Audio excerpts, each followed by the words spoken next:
है। Hello friends, math science world में आपका स्वागत है। तो 50 प्रश्नों के महाभारत के सेट में आप लोग फिर से आज देखेंगे सेट नंबर 2, जिसका टॉपिक है 50 प्रश्नों का जीके रहेगा, जिसका नाम है महाभारत पूर्ण अभ्यास। तो दोस्तों रिवीजन करते रहिए, इसीलिए मैं बार बार कहता हूं कि रिवीजन ही सफलता की कुंजी है। तो चलिए हम 50 प्रश्नों को देखते हैं आज की रिवीजन क्लास में सेट नंबर 2 के तहत। तो फर्स्ट नंबर क्वेश्चन पहले देखेंगे, जो कि लिया गया इतिहास से। दोस्तों, फिरोज शाह मेहता द्वारा किस वर्ष बंबई प्रेसिडेंसी एसोसिएशन की स्थापना की गई थी? तो बंबई एसोसिएशन की स्थापना किस वर्ष की गई थी दोस्तों? 4 ऑप्शन दिया गया है, इसका राइट आंसर बिल्कुल सही आप लोगों ने बताया, ऑप्शन डी 1885 में बंबई प्रेसिडेंसी एसोसिएशन की स्थापना किया गया था। इसलिए इस प्रश्न का जो राइट आंसर होगा ऑप्शन डी हो जाएगा। दोस्तों, प्रश्न संख्या 2 की ओर चलेंगे, जो कि लिया गया है भूगोल से। मृत घाटी डेथ वैली क्यों प्रसिद्ध है? जो डेथ वैली बोलते हैं, जिसको मृत घाटी बोलते हैं, क्यों प्रसिद्ध है?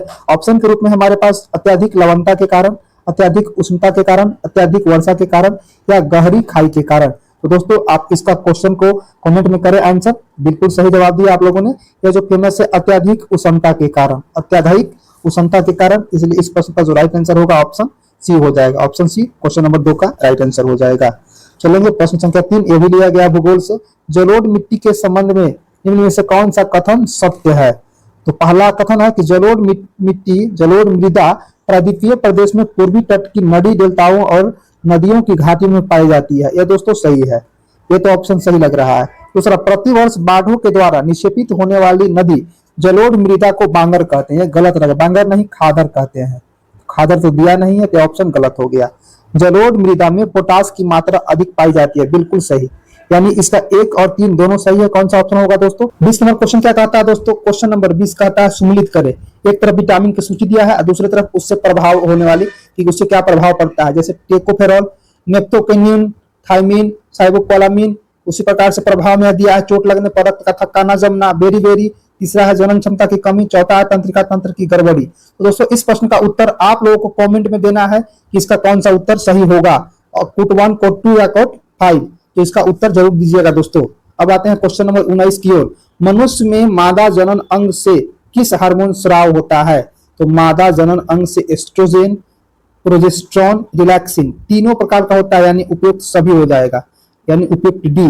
19 का ऑप्शन डी हो जाएगा।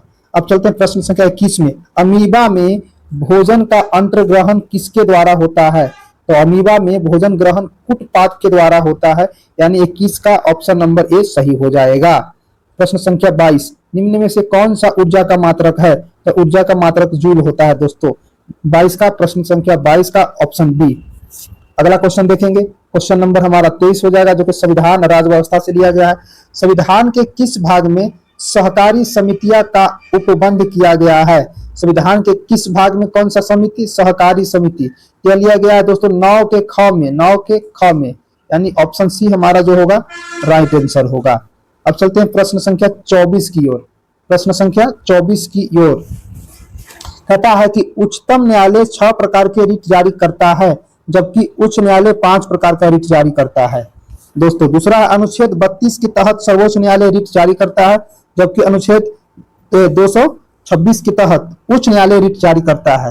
उपयुक्त में कौन सा कथन सही है? तो सही चुनना है दोस्तों। तो उच्चतम न्यायालय 6 प्रकार का नहीं, उच्चतम न्यायालय भी 5 प्रकार का रिट जारी करता है, जबकि उच्च न्यायालय 5 प्रकार का, यानी ये तो पहला गलत हो गया। अनुच्छेद 32 के तहत सर्वोच्च न्यायालय रिट जारी करता है, सही है, जबकि अनुच्छेद 216 के तहत उच्च न्यायालय रिट जारी नहीं करता है, रिट ही जारी करता है। दूसरा सही है दोस्तों, यानी केवल 2 सही हो जाएगा। तो इस अनुसार से ऑप्शन कौन सा केवल 2? ऑप्शन बी में है। ऑप्शन बी इस प्रश्न का राइट आंसर हो जाएगा। अब चलते हैं प्रश्न संख्या 25 के सामने। मौलिक कर्तव्य के संबंध में निम्न में से कौन सा कथन सही है? मौलिक कर्तव्य में कौन सा कथन सही है पूछ रहा है दोस्तों। पहला है सरदार स्वर्ण सिंह समिति के सुझाव पर भारतीय संविधान में मौलिक कर्तव्य जोड़ा गया था। यह भी सही है दोस्तों, यानी यह तो सही है। पहला, सरदार स्वर्ण सिंह समिति ने संविधान में 8 मूल कर्तव्यों को जोड़े जाने का सुझाव दिया था, यह भी सही है। उसके बाद तीसरा दोस्त है कि 42वें संविधान संशोधन के द्वारा 10 मौलिक कर्तव्य संविधान में जोड़े गए हैं, 10 मौलिक कर्तव्य, यह भी सही है। उसके बाद है दोस्तों क्या वर्तमान में भारतीय संविधान में 12 मौलिक कर्तव्य है? ये गलत है, 12 मौलिक कर्तव्य नहीं है दोस्तों। संविधान में अभी कितना है? 11 मौलिक कर्तव्य है। यानी हमारे पास कौन कौन सा ऑप्शन है? ऑप्शन 1, ऑप्शन 2 और ऑप्शन 3 कौन में हो जाएगा? तो इस प्रकार से ऑप्शन सी हमारा राइट आंसर होगा। 1 और 2 और 1 2 3 ही होगा, चौथा नहीं होगा दोस्तों। अब चलते हैं प्रश्न संख्या 26 की ओर। 1919 के भारत शासन अधिनियम की निम्नलिखित में से कौन सी प्रमुख विशेषता था भारत शासन अधिनियम का? तो केंद्र द्वारा प्रांतों को विधायी शक्ति का हस्तांतरण, यह सही था दोस्तों। यह क्या था? ये भी सही है। प्रांतों की कार्य करनी सरकार में द्वैत शासन की व्यवस्था, यह भी सही था। इसके तहत पहली बार केंद्रीय बजट को राज्यों के बजट से अलग किया गया, भी सही है। प्रश्नकारा उपयुक्त में कौन सी सही है? तो सभी सही है, ऑप्शन डी सब सही, ऑप्शन डी। 27 नंबर क्वेश्चन है, स्वतंत्र भारत के पहले रेलवे एवं परिवहन मंत्री का जिम्मा किसे सौंपा गया था? यानी रेलवे मंत्री और परिवहन मंत्री दोनों का जिम्मा सौंपा गया था किन्हें? डॉक्टर जॉन मथाई को। डॉक्टर जॉन मथाई स्वतंत्र भारत के पहले रेल मंत्री थे, यानी ऑप्शन जो होगा सी हमारा सही होगा। 28 क्या कहता है दोस्तों? निम्नलिखित में से कौन राज्य के नीति निर्देशक सिद्धांत नहीं है? राज्य के नीति निर्देशक सिद्धांत नहीं है। ऑप्शन में है कुटीर उद्योगों का विकास करना, यह है दोस्तों। आजीविका का पर्याप्त साधनों का अधिकार करना, यह भी सही है। अल्पसंख्यकों की भाषा, लिपि या संस्कृति का संरक्षण करना, यह नीति निर्देशक तत्व नहीं है। राज्य का नीति, ये गलत हो गया। राज्य पोषण और जीवन स्तर को बढ़ाने और सार्वजनिक स्वास्थ्य में सुधार के लिए प्रयास करना, यह भी सही है। तो हमें क्या चुनना था? गलत चुनना था। तो गलत के रूप में क्या है? सी ही है। तो हम ऑप्शन सी हमारा सही हो जाएगा। अगला प्रश्न है हमारा 29। लॉर्ड डलहौजी के शासन काल में लागू व्यक्तिगत सिद्धांत के कारण ब्रिटिश साम्राज्य में शामिल किए गए राज्यों की सूची में शामिल नहीं है। कौन है दोस्तों? राज्यों की सूची में कौन शामिल नहीं है? तो अवध, यानी ऑप्शन जो सी होगा इस प्रश्न का राइट आंसर हो जाएगा। ऑप्शन सी जो होगा इस प्रश्न का राइट आंसर हो जाएगा। अब चलते हैं ऑप्शन नंबर 30 की ओर। ऑप्शन नंबर 30 की ओर, सामाजिक धार्मिक सुधार आंदोलन के दौरान बाल विवाह रोकने के लिए शारदा अधिनियम कब पारित किया गया? शारदा अधिनियम कब पारित किया? किसके द्वारा? बाल विवाह रोकने के लिए। तो बाल विवाह रोकने के लिए शारदा अधिनियम पारित किया गया था 1930 में। 1930 में। तो इस प्रश्न का राइट आंसर ऑप्शन डी हो जाएगा। हमारा अगला है 31। स्वतंत्रता संग्राम से लिया गया सारा पक्ष। किसान आंदोलन में प्रथम भारतीय किसान स्कूल की स्थापना किसके द्वारा की गई थी? तो जब किसान आंदोलन हमारे देश में हो रहा था तो प्रथम भारतीय किसान स्कूल जो है किसके द्वारा स्थापित किया गया था? तो यह किया गया था एनजी रंगा के द्वारा। एनजी रंगा, यानी प्रश्न बी हमारा राइट आंसर हो जाएगा। क्वेश्चन नंबर 32 क्या कहता है? इंडियन मिरर समाचार पत्र का संपादन किनके द्वारा किया जाता था? तो इंडियन मिरर एक पत्रिका था, उसका जो है संपादन किया जाता था देवेंद्र नाथ टैगोर। देवेंद्र नाथ टैगोर, यानी इस प्रश्न का राइट आंसर ऑप्शन सी हो जाएगा। अब चलते हैं प्रश्न संख्या 33 को। 33 क्या कहता है? कांग्रेस के किस अधिवेशन के दौरान पृथक निर्वाचन पद्धति को अस्वीकार किया गया था? पृथक निर्वाचन पद्धति को अस्वीकार किया गया था। यह किया गया था लाहौर 1909 में। लाहौर 1909 में, यानी इस प्रश्न का राइट आंसर ऑप्शन सी हो जाएगा। अब चलेंगे क्वेश्चन नंबर 34 की तरफ। मुस्लिम लीग के द्वारा प्रत्यक्ष कार्यवाही दिवस कब मनाया गया था? तो मुस्लिम लीग के द्वारा प्रत्यक्ष कार्यवाही दिवस मनाया 16 अगस्त 1900 कितना हो जाएगा दोस्तों? 46, 45 नहीं, 16 अगस्त 1946 को मनाया गया था। ओके दोस्तों, अब चलते प्रश्न संख्या 35। निम्नलिखित में कौन सा कथन जालियांवाला बाग हत्याकांड के संबंध में सही नहीं है? जालियांवाला बाग हत्याकांड के संबंध में सही नहीं है। तो पहला हमारा था जालियांवाला बाग कांड की जांच के लिए हंटर समिति गठन की गई थी, ये तो सही है दोस्तों। सैफुद्दीन किचलू और डॉक्टर सत्यपाल की गिरफ्तारी के विरोध में सभा का आयोजन किया गया था, यह भी सही है। इसके उपरांत गांधी जी ने कैसर-ए-हिंद की उपाधि लौटा दी थी, यह भी सही है। इसके उपरांत गांधी जी ने सत्याग्रह का प्रथम सफल प्रयोग किया था, ये गलत है, हमें गलत ही चुनना है दोस्तों, यानी इस प्रश्न का राइट आंसर ऑप्शन डी हो जाएगा। अब चलिए 26 क्या कहता है? प्राचीन भारत में चांदी सर्वप्रथम किस काल में पाई गई थी? यह पाया गया था हड़प्पा सभ्यता काल में। हड़प्पा सभ्यता काल में, यानी ऑप्शन ए राइट आंसर। प्रश्न संख्या 37। किस शासन में शिलादित्य की उपाधि धारण की थी? किस शासन ने शिलादित्य की उपाधि धारण की थी? यह किए थे कौन सा दोस्तों? हर्ष ने। हर्ष 37 का सी। 38 नंबर क्वेश्चन कहता है कि निम्नलिखित में किस संत को कृष्ण और विष्णु का अवतार माना जाता है? कृष्ण और विष्णु का अवतार माना जाता है चैतन्य महाप्रभु को, यानी ऑप्शन बी हो जाएगा इस प्रश्न का राइट आंसर। 39 नंबर कहता है प्रसिद्ध विक्रमशिला विश्वविद्यालय की स्थापना भागलपुर बिहार में किस शासक के द्वारा किया गया था? तो विक्रमशिला विश्वविद्यालय किसके द्वारा स्थापित किया गया था? यह धर्मपाल के द्वारा, यानी ऑप्शन सी इस प्रश्न का राइट आंसर हो जाएगा। प्रश्न संख्या 40 कहता है दोस्तों निम्न में से किस शासक ने महात्मा बुद्ध की सेवा में अपने राजवैद्य जीवक को भेजा था? तो किस शासक ने महात्मा बुद्ध की सेवा करने के लिए अपने राजवैद्य जीवक को भेजा था? तो वो था बिंबिसार। बिंबिसार ऑप्शन 40 का सी हो जाएगा दोस्तों।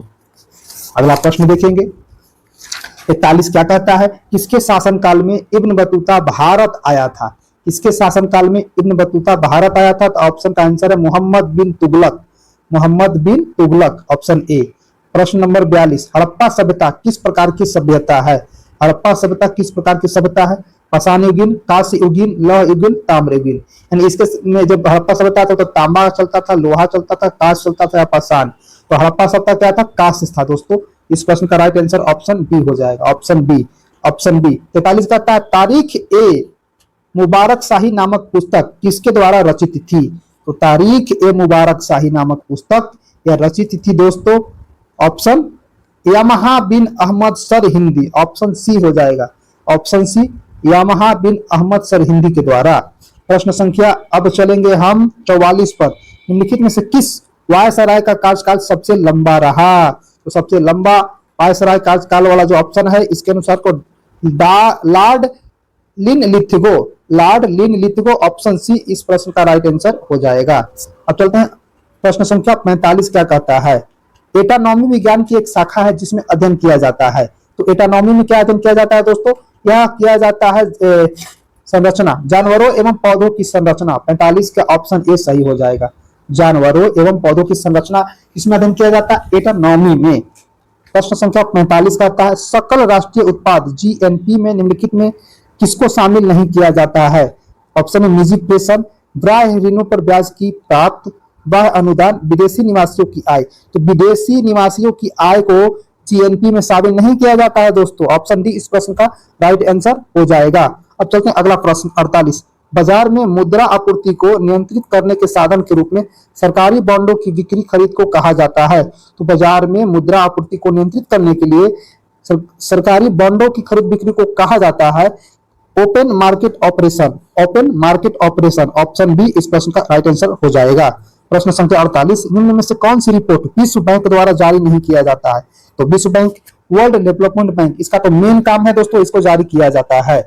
इसको जारी किया जाता है ईज ऑफ डूइंग बिजनेस, इसको भी जारी करता है world bank. Global economic prospectus ये भी जारी करता है। ग्लोबल जेंडर गैप रिपोर्ट ये जारी नहीं करता है वर्ल्ड बैंक। यानी इस प्रश्न का जो राइट आंसर होगा ऑप्शन डी हो जाएगा। अब हम आएंगे प्रश्न संख्या 49 भारतीय आयात निर्यात बैंक की स्थापना किस वर्ष की गई थी? तो भारतीय आयात निर्यात की स्थापना 1982 ईस्वी में किया गया था। तो इस प्रश्न का राइट आंसर ऑप्शन ए हो जाएगा। अगला आखिरी प्रश्न है 50 प्रश्न वैश्विक वित्तीय स्थिरता रिपोर्ट निम्नलिखित में से कौन जारी करता है? तो वैश्विक वित्तीय स्थिरता रिपोर्ट जारी करता है दोस्तों, वो जारी करता है आईएमएफ। आईएमएफ। तो इस प्रकार से आज के वीडियो में हमने टोटल 50 प्रश्न को देखा, 50 प्रश्नों के महाभारत को पूरा किया, जिसमें से हम आज क्या सीखे दोस्तों? तो 7 इकोनॉमिक्स के प्रश्न सीखे, पॉलिटी के 8 प्रश्न को सीखा, हिस्ट्री के 15 प्रश्न सीखा और साइंस के 12 प्रश्न। उसी प्रकार से ज्योग्राफी 8 प्रश्न को हम लोगों ने सीखते हुए टोटल आज 50 प्रश्नों को पूरा किया। अब मिलते हैं अगले सेट में।